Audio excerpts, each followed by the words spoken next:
మా ప్రియుడ యేసయ్య మీకు వందనాలు చెల్లిస్తున్నాం. మీ మాటలు వినడం మాకు శ్రేష్టమైన మీ మాటలతో మమ్మల్ని బలపరచండి. మీ జీవాహారము మా ఎక్కువ అవసరం ప్రభ. ఈ యొక్క అవసరమైన జీవాహారంతో మేము తృప్తి చెంది వాక్య జ్ఞానాభ్యాసంలో ఎదుగుతూ వాక్య సాధనగా నాయన ప్రభ దినదిన అభ్యాసము చేసుకుంటూ నాయన మేము చిగిర్చి నీ కొరకే ఫలించే భాగ్యంలో మమ్మల్ని ఉంచుమని చెప్తున్నాను. నీ సాధనమైన నన్ను ప్రభ బలముతోనూ ధైర్యంతోనూ నేను మీ కృపతోనూ నింపి నాకు సహాయం చేయమని వినడానికి వచ్చిన నీ బిడ్డల శ్రద్ధ కలిగి నీ మాటలు విని నేర్చుకొని శుద్ధి చేసుకుని వెంటకు సహాయం దయచేయండి. శబ్దయంత్రం ద్వారా వింటున్న బిడ్డలకు కూడా నీ మాటలు ఎవరికి అవసరమో వారు నైనా మరి సంగమతో ఆత్మ చెప్పుచున్న మాట చెవిగలవాడు వినును గాక అనే మాట నీ బిడ్డల పట్ల నెరవేర్చినట్లు సహాయం దయచేయండి. యేసు నామమున ఈ ప్రార్థన మీకు సమర్పిస్తున్నాం తండ్రి, ఆమేన్. మనం చదువుకున్న సామెతల గ్రంథము 12వ అధ్యాయంలో శిక్షను ప్రేమించువాడు జ్ఞానాన్ని ప్రేమిస్తాడు. ఎవరు శిక్షను ప్రేమించాలి? మనం. అవునా కాదండి? మనము దేవుని శిక్షణ కనుక ప్రేమించలేదనుకో ఆ జ్ఞానాన్ని పొందుకోలేము. అందుకనే దేవుడు అంటున్నాడు, దేవుడు తాను ప్రేమించిన కుమారుని ఏం చేస్తాడట? ఆలోచించాడండి. మరి దేవుని శిక్షకు మనం లోనైతేనే ఆయన చేత మనం ప్రేమించబడతాం. అయితే దేవుడు అంటున్నాడు, నేను నిన్ను శిక్షించినప్పుడు నీలో ఒక దోషం కనపడుతుంది. ఆ దోషం ఏంటంటే యథార్థత లేని దోషము. అది దేని వల్ల నీకు అంటుకుంటుందంటే నీ నోటి వల్లనే నీకు అంటుకుంటుంది. కాబట్టి నీ నోటిని అన్నిటికంటే ముఖ్యంగా నీ నోటిని భద్రంగా కాపాడుకోవాలి. ఎందుకంటే ఈ నోటి ఫలము చేతనే మనం ఏం పొందుకుంటామట? మేలుని పొందుకునే స్థితి కావాలట. ఇది స్వయాన సొలొమోను గారు మరి ఈ సామెతల గ్రంథంలో మనకి అనుభవ జ్ఞానంగా మనం తెలుసుకోవాల్సిన మాటల గురించి చెప్తూ ఉన్నాడు. 12వ అధ్యాయము 6వ వచనంలో ఒక మాట చూద్దాం. భక్తిహీనుల మాటలు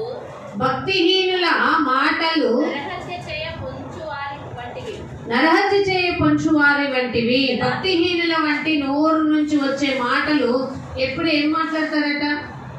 అరే ఏదైతే తర్వాత చూసుకుందాం ముందు కదండి, ఇలాగనే అంటారు. ముందు దెబ్బేసి మాట్లాడు అంటారు.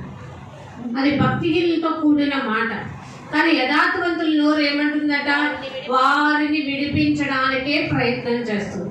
ఇప్పుడు మనం దేవుని సభలో ఉన్నాం, దేవుని సన్నిధిలో ఉన్నాం, దేవుని బిడ్డలుగా మార్పు చెందిన జీవితంలో ఉన్నాం. మనం ఎటువైపు వెళ్తున్నాం? కొన్నిసార్లు అటు కొన్నిసార్లు ఇటు ఉంటున్నామా? జాగ్రత్త చేసుకోవాలి. మనం ఎప్పుడు ఎక్కడున్నానో దేవునికి ఎట్లా ఉండాలి? యథార్థవంతులుగానే ఉండాలి. సన్నిధిలో ఉన్నా, ఇంట్లో ఉన్నా, ఆఫీస్లో ఉన్నా, సమాజంలో ఉన్నా, వ్యక్తిగతంలో ఉన్నా కూడా మనం ఎలా జీవించాలి? యథార్థవంతుల బ్రతుకుగానే జీవించాలి. ఎందుకంటే దేవుడు ఎవరి కోసం వెతుక్కుంటున్నాడట? వివేకము కలిగిన వారి కోసం వెతుకుతున్నాడట. వివేకము కలిగి దేవుని వెతుకు వారు కలరేమో అని దేవుడు ఆకాశమందుండి నరులను పరిశీలిస్తే ఆ పరిశీలనలో దొరికిన వారమే మనం. మరి మనం ఎలా జీవించాలి? దేవునికి ఇష్టమైన వారుగా, యథార్థవంతులుగా, నీతి విశ్వాసం అనే ఫలము చేత మనం జీవించాలి. ఎందుకంటే మనం ఒక ఫలము కొనడానికి ఏదైనా ఫ్రూట్స్ కొనడానికి వెళ్ళినప్పుడు మన కంటికి ఏదైతే కనిపిస్తుందో, రమ్యంగా ఏదైతే ఉందో దాన్ని పికప్ చేసుకుంటాం, దాన్ని సెలెక్ట్ చేసుకుంటాం. ఎన్నో ఉన్నా కానీ మనకు నచ్చినదే ఏర్చుకుంటాం. భూజనంలో అనేక మంది ఉన్నా కానీ దేవుడు తనకు నచ్చిన వారిని ఎన్నుకోలా.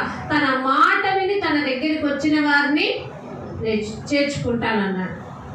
నన్ను చేర్చుకున్నవాడు నా యొక్క మరి సహకారి అన్నాడు. నన్ను వద్దనుకున్నవాడు నాకు విరోధిగానే జీవిస్తానంటున్నాడు. మనం దేవునితో సమకూడాలి అనే ఆలోచనతో వచ్చాం. కాబట్టి మనం ఏం పలకాలా? యథార్థవంతమైన జీవితంతో మనం జీవించాలి. యథార్థవంతమైన నోరు వారికి ఏం చేస్తుంది? దోష శిక్షణ అన్నిట్లో నుంచి కూడా ఏం చేస్తుందట? విడిపిస్తుంది. కాబట్టి ప్రభువా నేను అలా విడిపించబడాలి. నా నోటి ద్వారా నేను జాగ్రత్తగా కాపాడుకునే స్థితిలో నేను ఉండాలి అనే ఆలోచనలో ఉండాలి. చూడండి, ఒక మాట కీర్తన గ్రంథంలో నుంచి 32వ కీర్తన 9వ వచనం.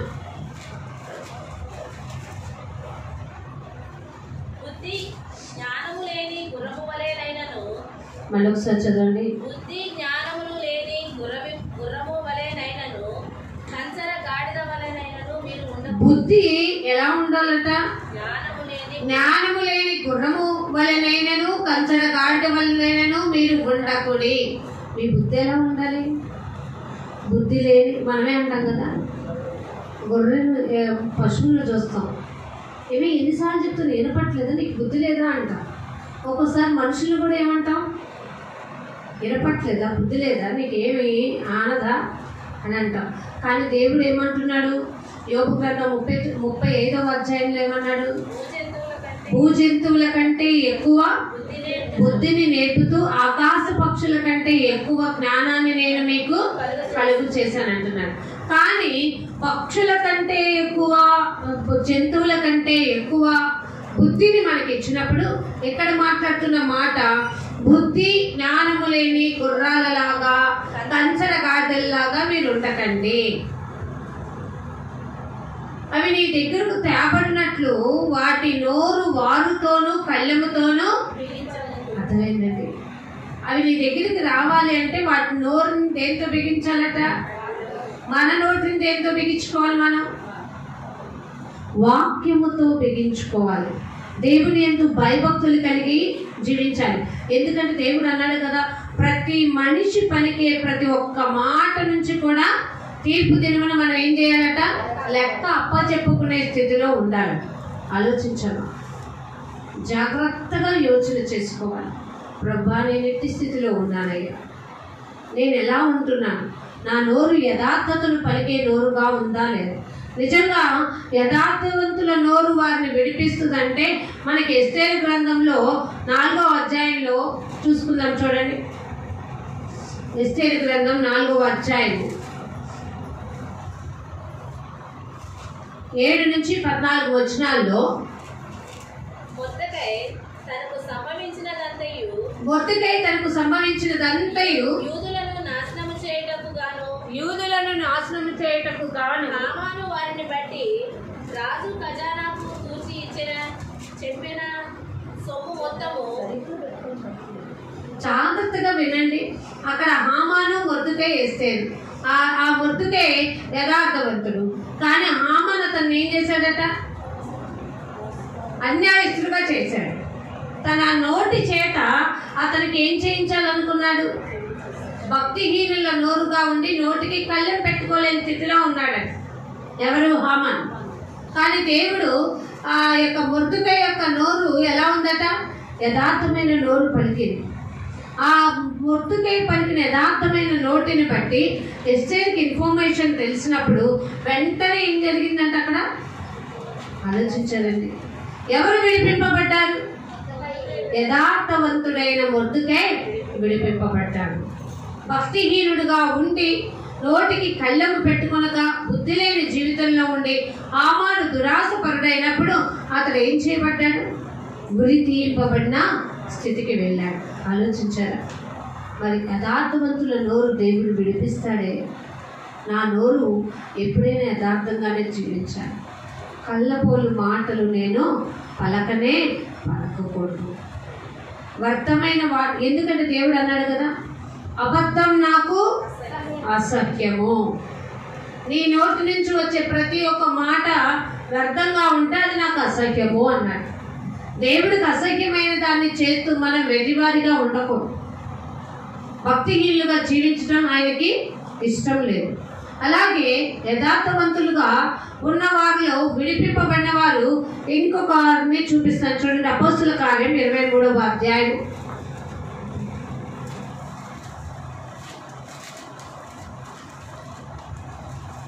అపోస్తుల కార్యం 23వ అధ్యాయం 12వ వచనం. బిగ్గరగా చదవండి, నాకు వినపడేలాగా. ఉదయమైనప్పుడు యూదులు కట్టుకట్టి తాము పౌలును చంపుల వరకు అన్నపానములు పుచ్చుకొనమని ఒట్టు పెట్టుకున్నది. జాగ్రత్తగా చూడండి, ఇక్కడ ఉదయమైనప్పుడంట యూదులు ఏం చేశారట అండి? కట్టుకట్టి కట్టుకట్టి తాము పౌలును చంపు వరకు ఏం చేయమన్నారట? అసలు పౌలు చేసి తప్పేంటి? ఏమీ లేదు, దేవుని సువార్తను వెళ్ళి అందరికీ తెలియపరుస్తాం. కానీ తన ప్రాచీన స్వభావం ఏంటి? దేవుడు పని చేస్తున్న వారిని హింసించడం. కానీ దేవుని సాధనంగా ఎప్పుడైతే మారాడో ఇప్పుడు ఆ గురి ఇతనికి వచ్చి బిగించుకుంది.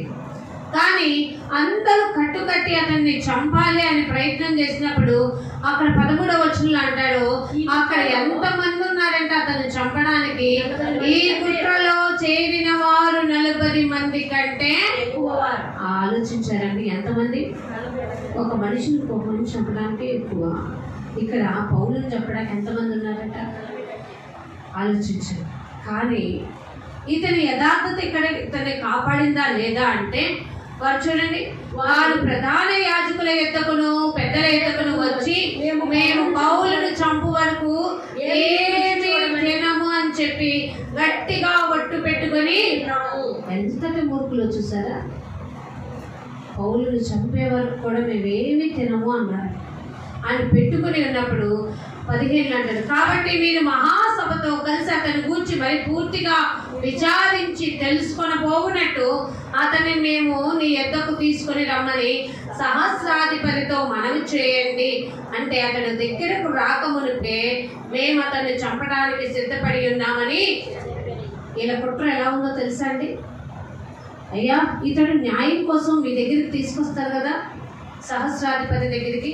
అతడు మీ దగ్గరికి వచ్చేలోపే మేము అతన్ని చంపేయాలని ఆలోచనతో ఉన్నాము అన్నారు. కానీ అతని యథార్థత అతన్ని కాపాడిందా లేదా అంటే అస్సలైన మాట అక్కడ 16వ వచనంలో, అయితే పౌలు మేనల్లుడు వారు పొంచి ఉన్నారని విని వచ్చి కోటలో ప్రవేశించి పౌలుకు ఆ సంగతి అర్థమైందండి. పౌలేమో యథార్థతతో వాళ్ళు న్యాయం చేస్తారేమో అనే ఆలోచనతో ఉన్నారు. కానీ వాళ్ళు ఏమంటున్నారు తెలుసా? నీవు అసలు తప్పు చేసావో లేదో, నీవు సహస్రాధిపతి యొద్దకు వెళ్ళేలోపే మేము నిన్ను పట్టుకొని చంపుతాము, అప్పటి వరకు మేము అన్నపానాలు చేయమని ఒట్టు పెట్టుకున్నారు. కానీ పౌలు యథార్థత ఎలా ఉందంటే, పౌలు యొక్క మేనల్లుడు అంటే పౌలు యొక్క అక్కగారి కొడుకు ఏం చేశాడో తెలుసా? వచ్చి ఈ విషయాన్ని సభలో ఉండగానే తెలుసుకొని వచ్చి ఆ యొక్క మామకి మరి మేనల్లుడు ఆ విషయం తెలియపరిచినప్పుడు అక్కడి నుంచి అతని యథార్థత ఏం చేయిందో తెలుసా? వాళ్ళ దగ్గర నుంచి అతను తప్పించుకొని వెళ్ళిపోతాడండి. ఎందుకంటే ఆ మాట అక్కడ రాయబడి ఉంటుంది చూడండి, 16వ వచనం, అయితే పౌలు మేనల్లుడు అతన్ని పొంచి ఉన్నారని చెప్పినప్పుడు పౌలునికి ఆ సంగతి తెలిపాను. అప్పుడు పౌలు శతాధిపతుల్లో ఒకరిని తన యొద్దకు పిలిచి, ఈ చిన్నవాడిని సహస్రాధిపతి యొద్దకి, నేను చెప్పకూడదు ఈ విషయం, ఇతను ఎవరైతే వచ్చి నా మేనల్లుడు చెప్పారో ఇతన్ని ఎక్కడ తీసుకెళ్ళమంటున్నాడు? సహస్రాధిపతి యొద్దకి తీసుకొని వెళ్ళండి అని అన్నప్పుడు అతడు ఒక మాట ఏదో అతనితో చెప్పాలంట అని అక్కడికి వచ్చిన తన దగ్గరున్న పౌలుని బంధించిన వారితో చెప్పినప్పుడు శతాధిపతి ఏం చేశాడంటే సహస్రాధిపతి యొద్దకు అతన్ని తోడుకొని పోయి, ఖైదీనైన పౌలు నన్ను పిలిచి నీతో ఒక మాట చెప్పాలని అనుకుంటున్నాడని ఈ పొడుచువారిని నీ యొద్దకి తీసుకొని పొమ్మన్నాడని అతనికి చెప్తే సహస్రాధిపతి అతను ఏమన్నాడట?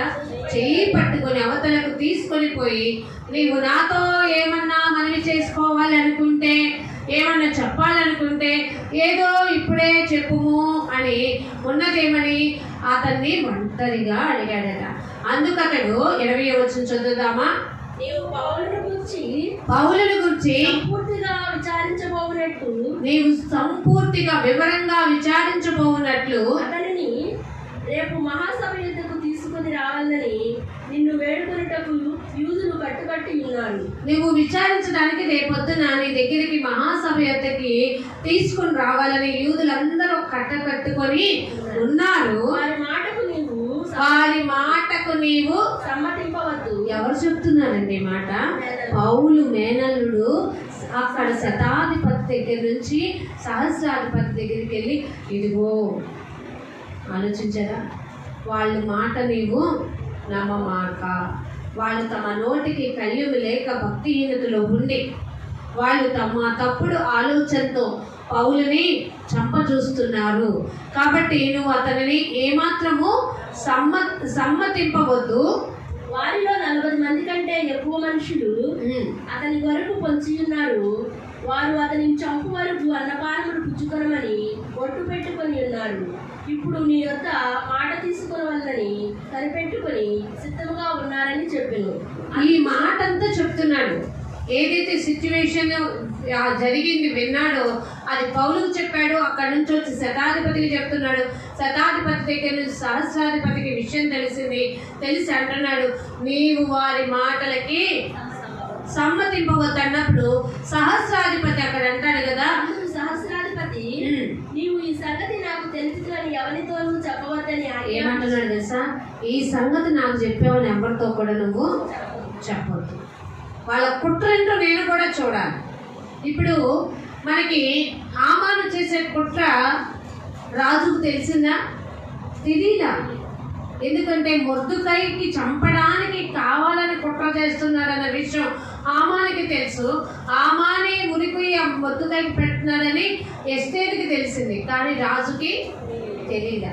వాళ్ళ కుట్ర చివరి ఎండింగ్ దాకా వచ్చేదాకా పట్టబయలు చేయించింది. అర్థమైందండి? అలాగే ఇక్కడ సహస్రాధిపతి అన్నాడు, నాతో ఈ విషయం తెలియపరిచినట్టు ఎవరితో చెప్పమాకు. ఒకవేళ నాకు తెలిసిందనుకో వాళ్ళు మరలా ఏం చేసేస్తారు?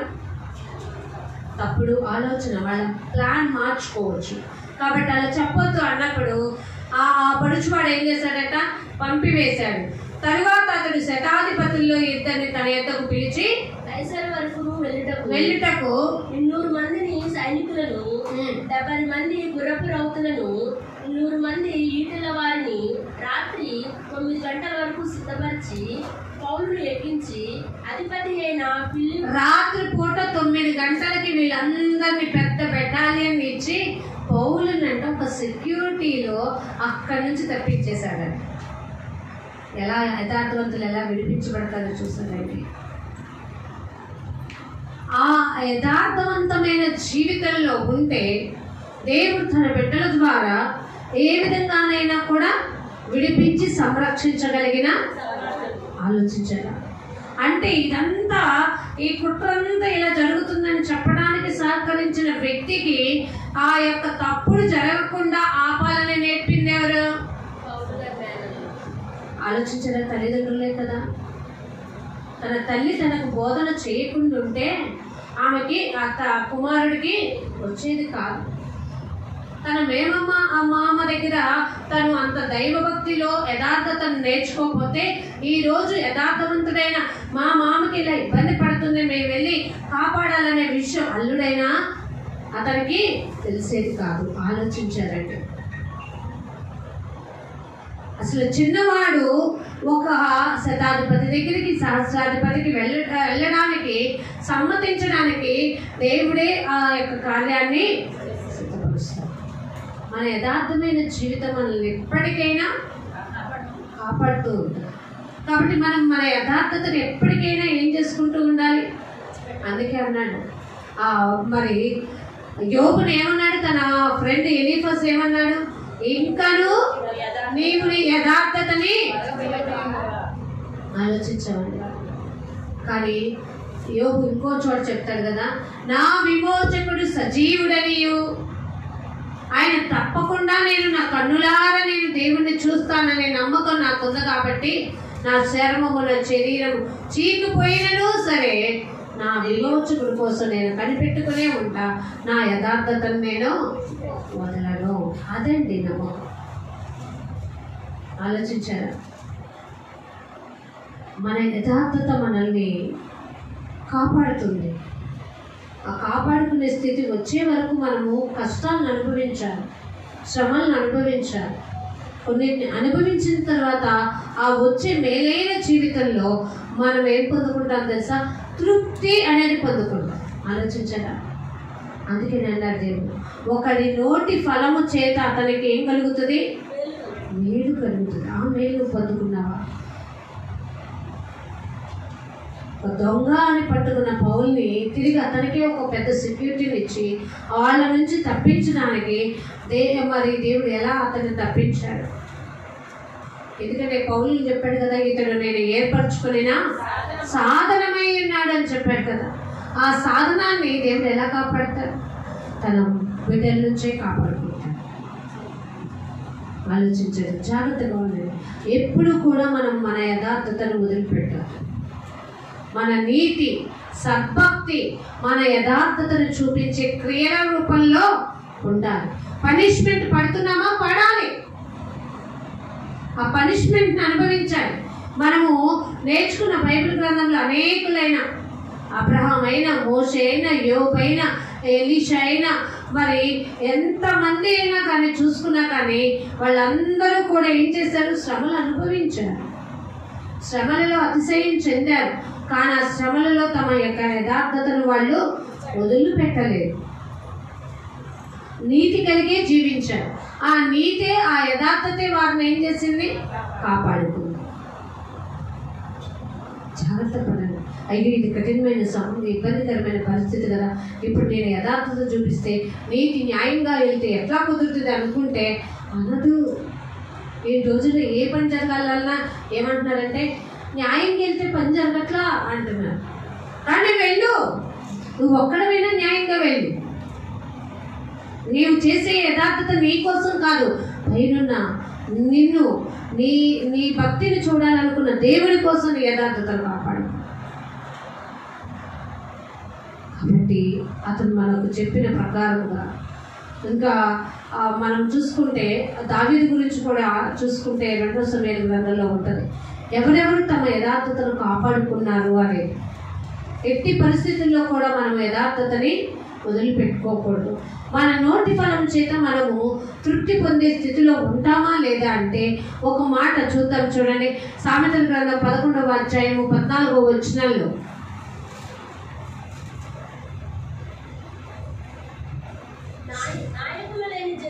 సామెతల గ్రంథము 12:14 ఒకడు తన నోటి ఫలము చేత తృప్తిగా మేలు పొందురు. ఎవరి క్రియల ఫలము వారికి వచ్చును. నోటి ఫలము చేతే నువ్వు తృప్తి పొందుతావట. కాబట్టి నీ క్రియల ఫలాన్ని నీవు అనుభవిస్తావు. అందుకే అన్నాడు, నీ క్రియలు ఎలా ఉండాలి? ఓ చోట విశ్వాసం ఉంది అని చెప్తున్నావుగా, అయితే ఏమన్నాడు తెలుసా? విశ్వాసం అనేది నీ క్రియాఫలం ఉండాలి. క్రియలు లేని విశ్వాసము చనిపోయిన వంటిదే, ఎండిపోయిన వంటిదే, ఫలితం లేనటువంటిదే. కాబట్టి దేవుని పట్ల నీకు నమ్మకం ఉంది అంటే క్రియారూపకంగా అది చేసి చూపించు. దానియేలు సింహపురంలో ఉన్నప్పుడు, రాజా నా దేవుడి దృష్టికి నేను ఎలా కనపడ్డాను? అర్థమైందండి, దోషము లేని వాడిగా కనపడ్డాను. నా దేవుడి దృష్టికే కాదు, రాజా నీకు కూడా నా సంగతి. అంటే మన సాక్షి జీవితాన్ని మనుషుల ఎదుట కాపాడుకోవాలి, దేవుని ఎదుట కూడా మనము కాపాడుకోవాలి. ఈ లోకం మనుషులు ఏం చూసారు? వదిలేద్దాం, దేవుడు చూసుకుంటే చాలు. దేవుని సన్నిధిలో ఉన్నప్పుడు యథార్థంగా ఉందాం. బయటకు వెళ్ళినప్పుడు మరి తప్పదుగా, మనం ఎట్టుండకపోతే ఒక పనులు అవ్వు అనొద్దు.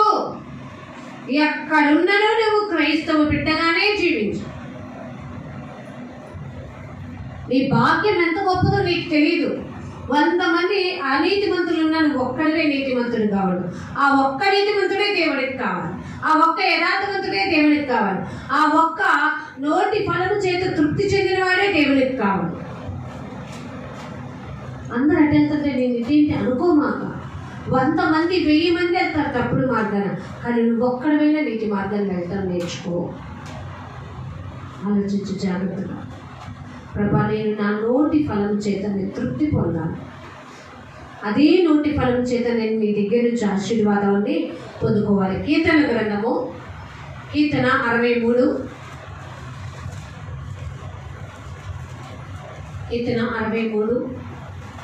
5వ వచనం.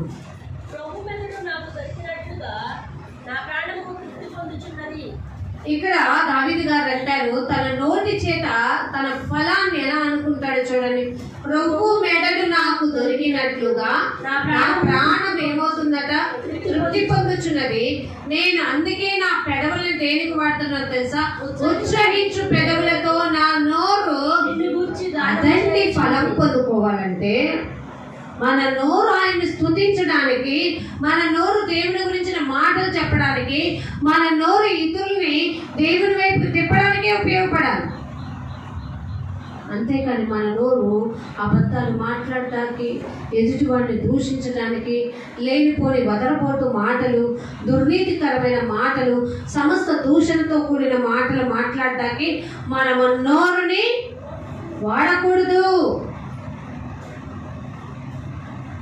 అందుకనే దేవుడు అన్నాడు, అన్నిటికంటే ముఖ్యంగా నోటిని భద్రముగా కాచుకోవాలి. మన పెదవుల్ని కాచుకోవాలి. అపవిత్రమైన పెదవులను గలవారం మన పెదవుల ఎంత దోషం వస్తుంది, మన నోటిలో దోషం ఉంది, మన హృదయంలో దోషం ఉంది. అందుకే రాత్రి సీమన్ ఏమన్నాడు, అయ్యా పరిశుద్ధాత్మ వరాన్ని డబ్బులు ఇచ్చి కొనుక్కుంటాను ఇచ్చేవా? ఆలోచించారండి ఎంత దోషం ఉందో. తన పెదవుల ఫలాన్ని అనుభవిస్తున్నాడా లేదా? జాగ్రత్తగా ఆలోచించవా? నీ నోరు చేతనైతే దేవుని స్తుతించడానికి ఉపయోగపడాలి. అప్పుడు దానివల్ల ఆయన కీర్తిని, ఆయన ఘనతని, ఆయన ప్రభావాన్ని గురించి నీ నోరు స్తుతిస్తుంది కాబట్టి ఆ స్తుతించిన నోరును బట్టి నువ్వు ఫలాన్ని అనేది దేవుని దగ్గర నుంచి పొందుకుంటావు. అదే కీర్తన గ్రంథము, సామెతల గ్రంథంలోకి వెళ్ళిపోదాం. సామెతల గ్రంథం 13:2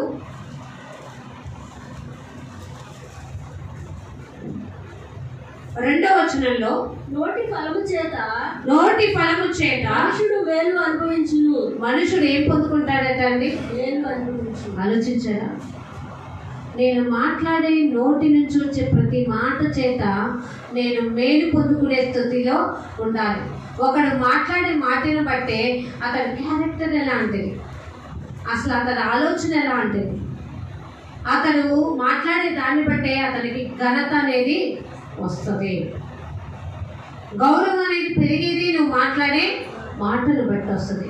అందుకే నేను అంటున్నాను, నోటి ఫలము చేత మనుషుడు మేలు పొందుకుంటాడు, కానీ విశ్వాసఘాతకులు ఏం చేస్తారంటే చేత నశించుదురు. మరి మనం విశ్వాసఘాతకులు కాకూడదండి, మనం విశ్వాస వీరులం అవ్వాలి, క్రైస్తవ రాయబారులుగా మారాలి, దేవుని వారసులుగా ఉండాలి. మనం ఎప్పుడు నిత్య జీవానికి వారసులం, పరలోక రాజ్యానికి పౌరులుగా కష్టపడాలి. అంతేగాని మనం విశ్వాసఘాతకులం కాకూడదు. మనం ఒక్కొక్కసారి అంటాం, వాడికి ఎంత సహాయం చేశాను, ఆ సహాయాన్ని మర్చిపోయాడు, మూర్ఖుడు, దుష్టుడు అంటాం. చేసావుగా వదిలేసి వాళ్ళ ఫలాన్ని వాళ్ళు అనుభవించేస్తారు. జాగ్రత్తగా ఉండు. అందుకనే ఇక్కడ ఆ మాట అన్నాడు చూడండి, 3వ వచనంలో, తన నోరు కాచుకొని వాడు తన్ను కాపాడుకొనును. చాలా మంది వదరబోటు మాటలు, నా నోటికి అద్దు లేదు, నాకు అద్దు లేదు, నా ఇష్టం, నేను మాట్లాడతా అంటారు. మాట్లాడు, నోరుంది మాట్లాడడానికే కదా అంటే మాట్లాడేసే. కానీ నీకు నోరుంది మాట్లాడటానికి ఇచ్చిన దేవుడే దానికి ఒక కండిషన్ కూడా చెప్పాడు, వ్యర్థమైన మాటలు నోటికి రాని వద్దయ్యా, జాగ్రత్తగా ఉండు. ఆ నోటికి నిన్ను కాపాడుకోవటానికి ఇచ్చాను, కానీ నువ్వు ఊరు కనుక మాట్లాడితే నాశనము తెచ్చుకుంటావు అన్నాడు. అర్థమైందండి?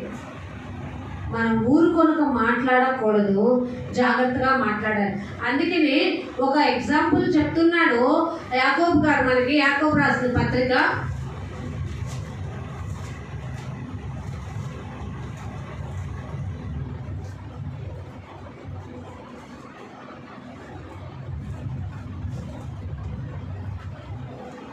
3వ అధ్యాయము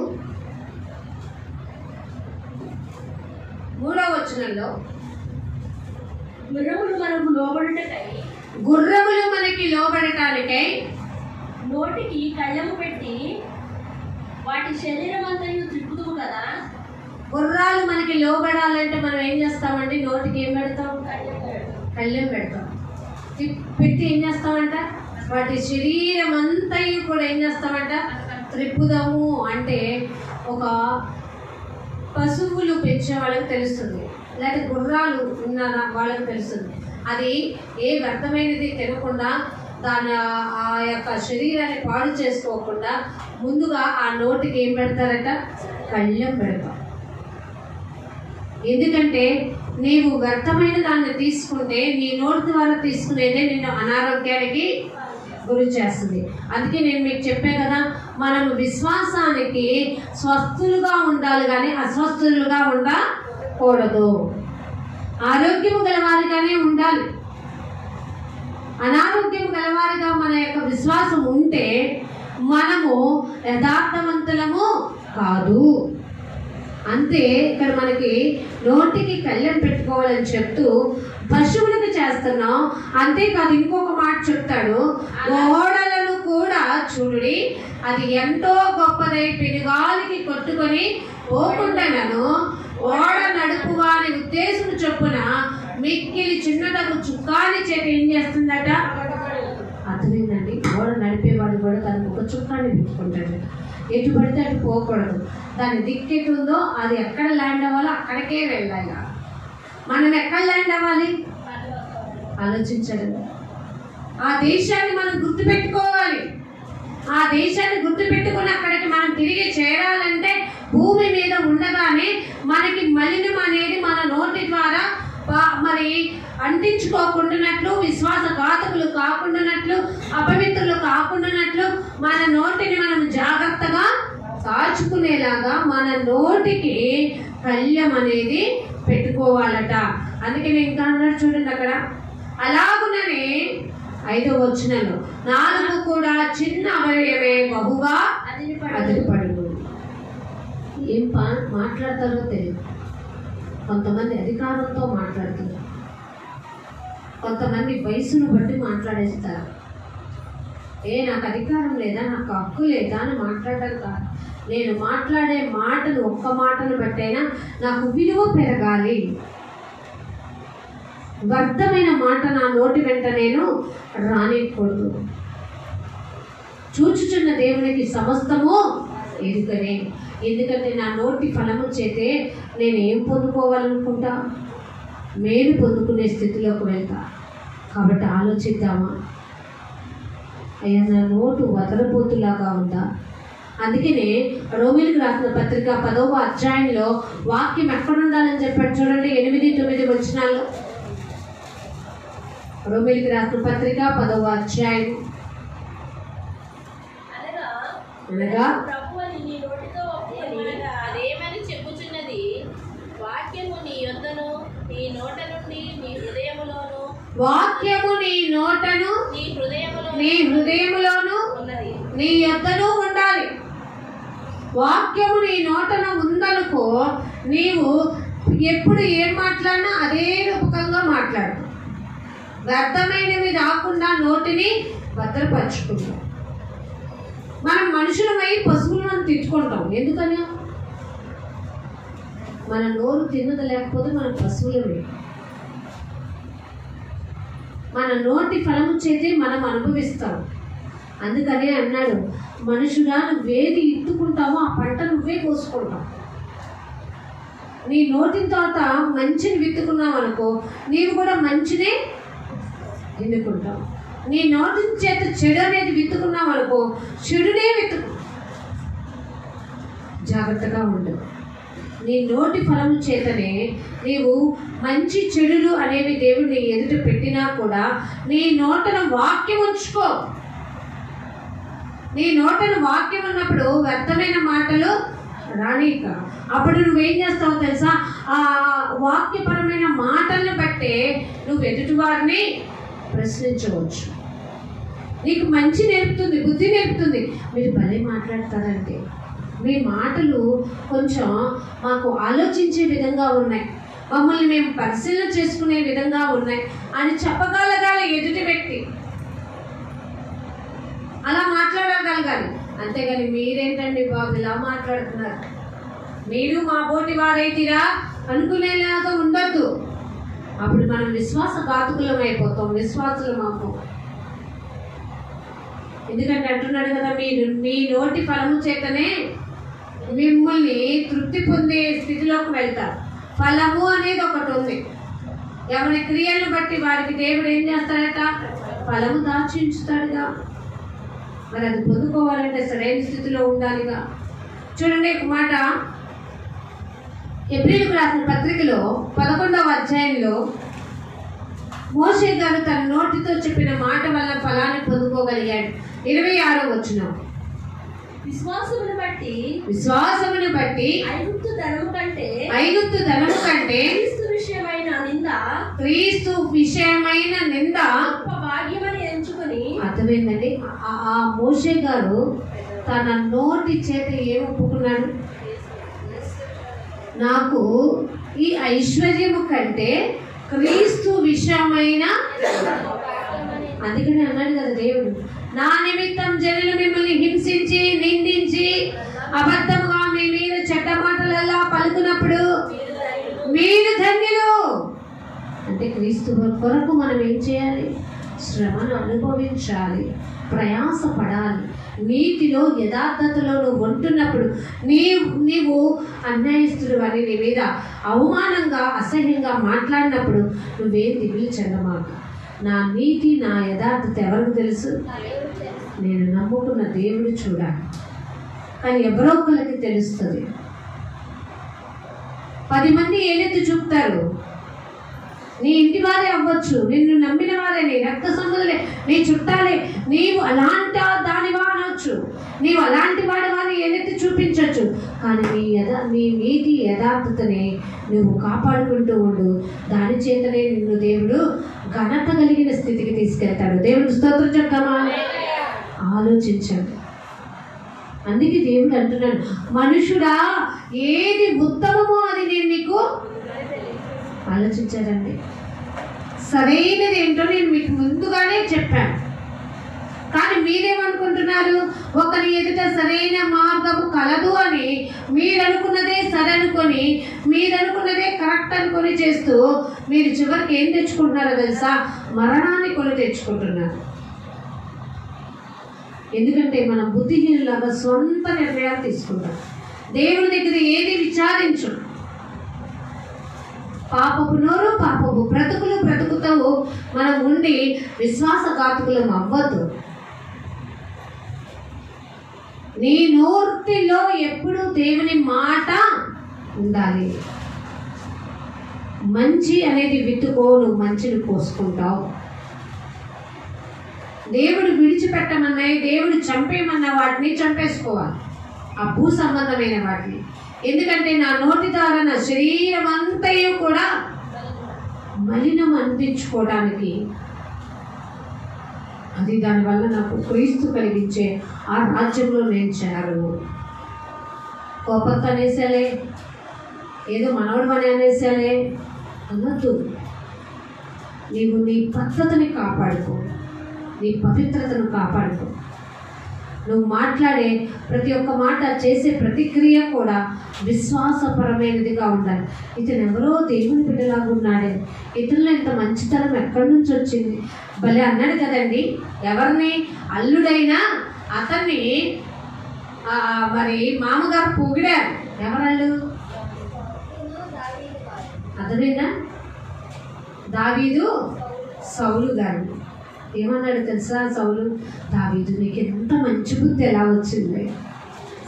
నిన్ను చంపాలని నీ ఎదురు వస్తుంటే, నీ ఎదురుగా నేను గుహలో ఉన్నా కూడా నన్ను చంపకుండా నా వస్త్రం మాత్రం కోసి నాకు చేతనైతే చేయగలను, కానీ అది చేయటం నాకు కరెక్ట్ కాదని దేవుడు చెప్పాడని ఎంత మంచి బుద్ధి నీకు ఎలా వచ్చింది? ఆలోచించారండి. మనం పుట్టుకోవాలి. దావీదు గారు ఆ యొక్క అబీగయీల్ని కూడా నాబాలు గురించి విషయంలో పోరాటం జరుగుతున్నప్పుడు, చంపాలని దావీదు వస్తున్నప్పుడు అబీగయీలు ఎదుర్కొని ఆ దావీదుని బ్రతిమాలుకుంటున్నప్పుడు దావీదు కూడా అన్నాడు కదా, నేను మీకు చూపించాను సమూయేలు గ్రంథంలో. ఏమన్నాడంటే, ఈరోజు నేను ప్రాణం తీయకుండా నన్ను ఆపినందుకు, నన్ను ఈ విధంగా రక్షించినందుకు నీవు చూపిన బుద్ధి విషయమే దేవుడు నీకు ఆశీర్వాదము. అర్థమైందా? మనం చూపించే బుద్ధిని బట్టే మనకు ఆశీర్వాదం వస్తుంది. అది ఆలస్యమైనా సరే. కాబట్టి మనం చెడుకు తావీయొద్దు. మనం పాడుకుంటాం, చెయ్యి పట్టుకో యేసయ్య, నా చెయ్యి పట్టుకో, నేను పడిపోకుండా ఆగిపోకుండా. కానీ మనం దేవుడి చెయ్యి పట్టుకుంటున్నామా? దేవుని వాక్యాన్ని చేత పట్టుకుంటున్నామా? దేవుని స్తుతి మనలో ఉందా? ఆలోచించారండి. పాడతాం, ఈ స్తుతి నీకే నా యేసుదేవా అంటాం. కానీ ఆ స్తుతి చేసే నీ నోరు జాగ్రత్తగా ఉంటుందా? మన మనసు పొందాగా నీ నోటి వెంట రాకూడని బూతులు ఎందుకు వస్తున్నాయి? రాకూడని కోపం ఎందుకు వస్తుంది? చేయకూడని దురాశ నీలో ఎందుకు పెరుగుతుంది? ఆలోచించావా? విసర్జించవా ఇంకా వాటిని? కంట్రోల్ చేసుకో. నీ శరీరాన్ని నీ అదుపులో పెట్టుకో. దాని ఆధీనంలోకి నువ్వు వెళ్ళమాక. శరీరం అంటే ఈరోజు అలసిపోయావు, ఈరోజు ఏమంతావులే ఉందంటే నువ్వు కూడా అలాగే ఉండిపోమాక. జాగ్రత్త పడు. నా శరీరాన్ని నా లోక పనుల కోసం ఎంతగా పెట్టాను, దేవుని పని కోసం నేను ఆపుకోకూడదు. మరి ఎక్కువగా నేను ప్రయాసపడాలి నా దేవుని పనికి అనే ఆలోచనలో మనం ఉండగలగాలి. ఎందుకంటే నా నోటి ఫలము చేతనే నేనేం పొందబోతున్నాను? తీర్పు పొందబోతున్నాను. ఎంత కుట్ర పడ్డారండి యథార్థవంతులుగా ఉన్నప్పుడు. కానీ యథార్థత వారిని కాపాడలేదా? పౌరులను కాపాడలేదా? మృతుకైని కాపాడలేదా? దావీదుని కాపాడలేదా? షడ్రక్ మేషక్ అబేద్నెగోల్ని దానియేలుని కాపాడలేదా? వాళ్ళు శ్రమలు అనుభవించి ఎండింగ్ పొజిషన్ దాకా వెళ్ళినా కూడా దేవుడు వారిని విడిచిపెట్టారా? తన చెయ్యి జిగటగల దొంగ ఊపిలో నుండి, నాశనకరమైన గుంటలో నుండి కూడా దేవుడు మనల్ని తప్పించగలిగిన సమర్థుడు. ఆ సమర్థుల్ని మనం కలిగినందుకు మనం ఏం చేయాలో తెలుసా? దేవా, నిన్ను బట్టి నేను అతిశయపడ్డాను, నాకు నేర్పించు. అదేంటి? ఏం కలిగి ఉన్నామంటే ఒకటే చెప్పాలి, సర్వాధికారం కలిగిన దేవుని నేను కలిగి ఉన్నాను, ఆయనను బట్టే నేను అతిశయిస్తా. అది నాకు క్షేమకరం, అదే నాకు లాభకరం, అదే నన్ను ఎక్కడికి ఏ స్థితిలోకి నన్ను తీసుకెళ్లాలో, ఎక్కడ ఉంచాలో అది మాత్రమే నాకు తెలియపరుస్తుంది. ఒక మాట చూద్దాం, చూడండి. 2వ దశలోనికి రాసిన పత్రిక 2వ దశలోనికి రాసిన పత్రిక 1వ అధ్యాయం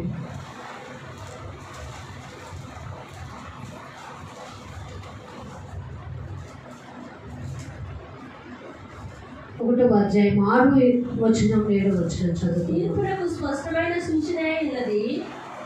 ప్రభువైన యేసు తన ప్రభావమును కనుపరచు దూతలతో కూడా పరలోకము నుండి అగ్ని జ్వాలలలో ప్రత్యక్షమై దేవునిని ఎరగని వారికి, మన ప్రభువైన యేసు సువార్తకు లోబడని వారికి, దేవుని సువార్తకు లోబడని వారికి ప్రతిదండన చేయనప్పుడు ప్రతిదండన అనేది జరుగుతుంది. ఆలోచించారండి. దేవుని సువార్తకి లోబడకుండా ఉండే వారికి ప్రతిదండన జరిగే రోజు అనేది ఒకటంటూ ఉంది. కాబట్టి పరిశుద్ధాత్మ వలన కలుగు ఆనందముతో మనము ఆ యొక్క ఏం చేసుకోగలగాలంటే వాక్యాన్ని అంగీకరించాలి. దేవుని వాక్యాన్ని మన హృదయంలో పెట్టుకోవాలి. ప్రభా, నీ వాక్యము నా హృదయమందు నేను ఉంచుకొనినప్పుడు నేనేం చేయాలంటే ఆ యొక్క నీ ప్రభావం నా ద్వారా కనపరుచుకోవాలనుకున్నప్పుడు అగ్ని జ్వాలలలో ప్రత్యక్షమై దేవుని ఎరగని వారికి ప్రభువైన దేవుడు, దేవుని సువార్తకు లోబడని వారికి ప్రతిదండన అంటే తిరిగి నీకు శిక్ష విధించే రోజు, నువ్వు చేసిన దానికి బదులుగా ఇచ్చేది. ప్రతిదండన చేయనప్పుడు మిమ్మల్ని శ్రమపరచు వారికి ఆలోచించారండి. ఒక సమయం వచ్చే వరకు మనం ఏం చేయాలి? మనల్ని శ్రమపరిచే వారికి శ్రమయు, శ్రమ పొందుచున్న మీకు మాతో కూడా విశ్రాంతి అనుగ్రహించుట దేవునికి న్యాయమే. ఆలోచించారండి. న్యాయం అనేది దేవుడు చేయాలి. అందుకే అన్నాడు దేవుడు, పగ తీర్చుట నా పని, ప్రశాంతంగా ఉండట కానీ ఈ లోకం మనల్ని ఉండనిదే. మనం ఉందామనుకున్నా కూడా మనల్ని ఎరయేసి మనల్ని ఎలా తప్పుదోర పట్టించాలి, ఎలా మనల్ని ఇబ్బంది పెట్టాలి, మనల్ని ఎలా మానసికంగా కృంగ చేయాలి అనేది చేస్తూనే ఉంటాయి. కానీ మనం ఏం చేయాలో తెలుసా? ఎవరి ఎదు లక్ష్యం ఉంచాలి? అదే ఉంటుంది కదండి ఏప్రిల్ 12లో అవమానాన్ని, అపనిందల్ని మనం అన్నీ ఏం చేయాలట? నిర్లక్ష్య పెట్టి విశ్వాసములకు కర్త, దానిని ముందుకి, మనలో ఉన్న విశ్వాసాన్ని ముందుకి కొనసాగింపగలిగిన శక్తిని ఇవ్వగలిగిన సమర్థుడైన దేవుడిని బట్టి ఆయన ఏంటే మనం ఏం చేయాలి? ముందుకు కొనసాగిపోవాలి. ఆలోచించారా? దేవుడు తన ఒంటిలో ఉన్న ఆఖరి రక్త బిందు వరకు కూడా మన కోసమే ప్రయాసపడ్డారు. కానీ మనల్ని అన్నట్లా, మీరు రక్తం చిందించండి రా బాబు నా కోసం అట్లా, మీ హృదయంలో యేసేకి చోటియండి అంటున్నారు. మీ నోటి యందు వాక్యాన్ని ఉంచుకోండి అంటున్నారు. కానీ మనం అది వినకపోతే దానికి తగిన ప్రతిదండన అనేది కలగబోతుందట. యెషయా గ్రంథంలో ఒక మాట దాని గురించి వివరణగా రాయబడి ఉంది. యెషయా గ్రంథం 3వ అధ్యాయం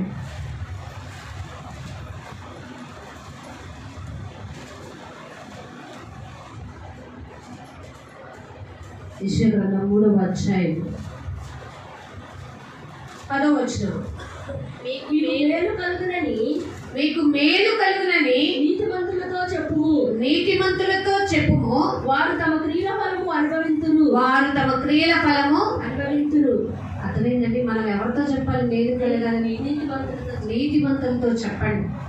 వాళ్ళ క్రియల ఫలం ఏదో వాళ్ళే అనుభవిస్తారు. నువ్వెందుకు పుచ్చుకుంటావు? కింద ఏమన్నాడు చూడు, దుష్టులకు శ్రమ, వారి క్రియల ఫలము వారికి కలుగును. ఎవరి ఫలము వాళ్ళకి కలుగుతుందండి. నీ నీతిమంతుడువా, నీకు నీతిమంతుడు అనే ఫలమే కలుగుతుంది. నీవు దుష్టుడువా, వాక్యానికి లోబడని వాడా, అనీతిమంతుడిగా అపవిత్రమయంగా జీవిస్తున్నావా, దాని ఫలం అనుభవిస్తావు.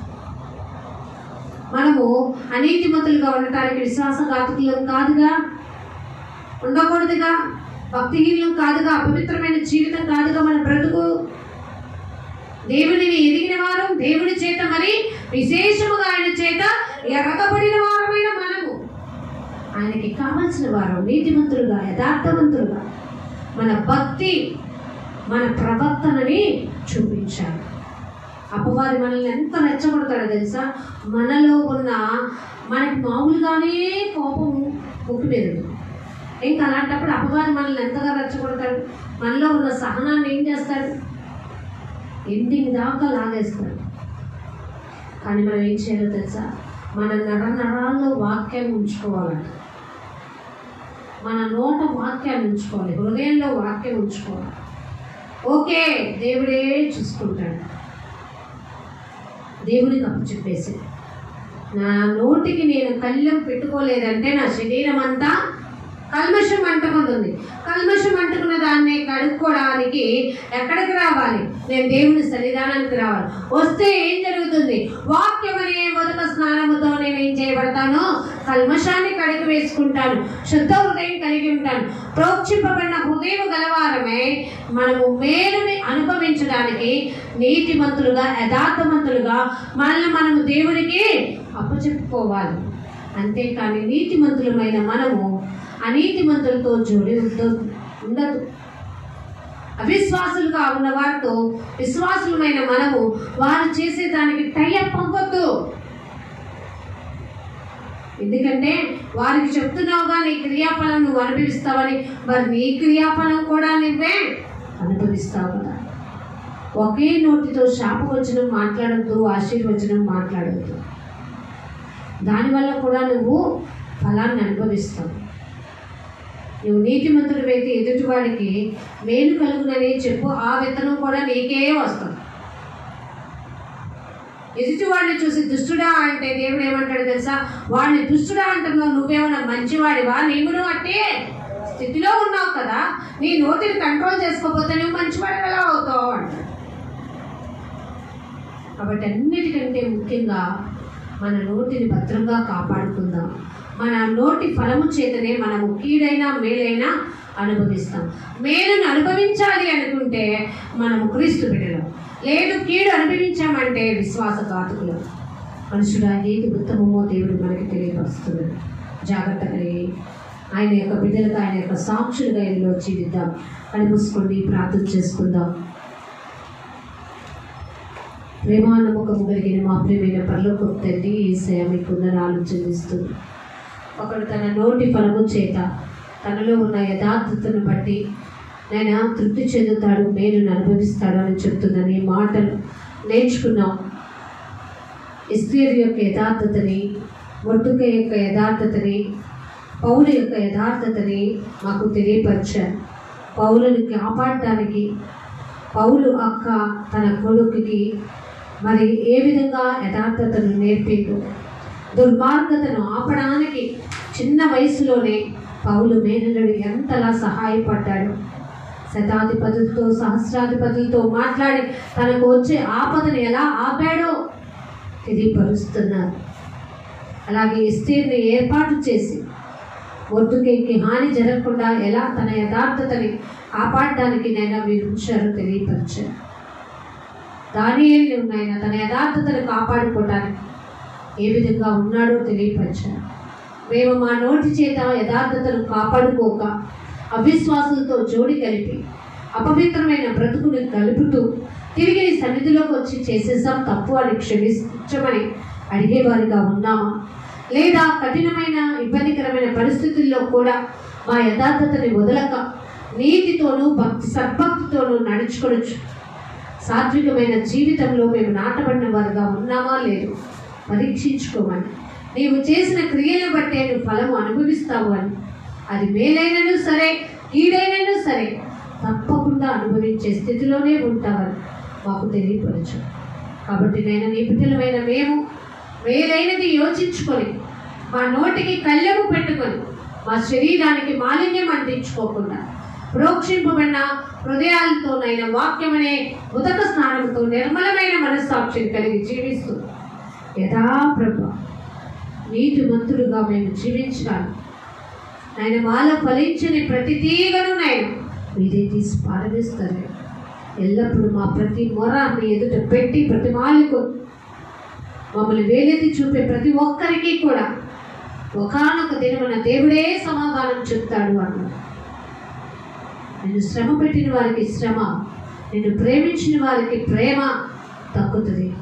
నువ్వు ప్రయాసపడవద్దు, వేదన చెందవద్దు, కృంగిపోవద్దు, కానీ నీ యథార్థతను వదలక జీవించు అని మీరు చెప్పిన మాటలను అతకబడి క్రీస్తునందు అతకబడి క్రీస్తు హృదయములలో క్రీస్తుని మా హృదయంలో నివసింప చేసుకోండి.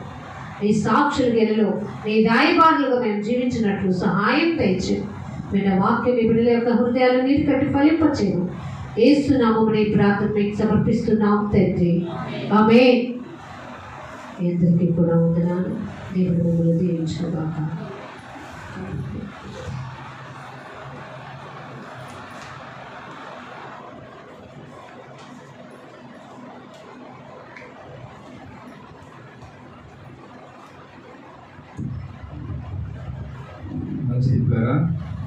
అది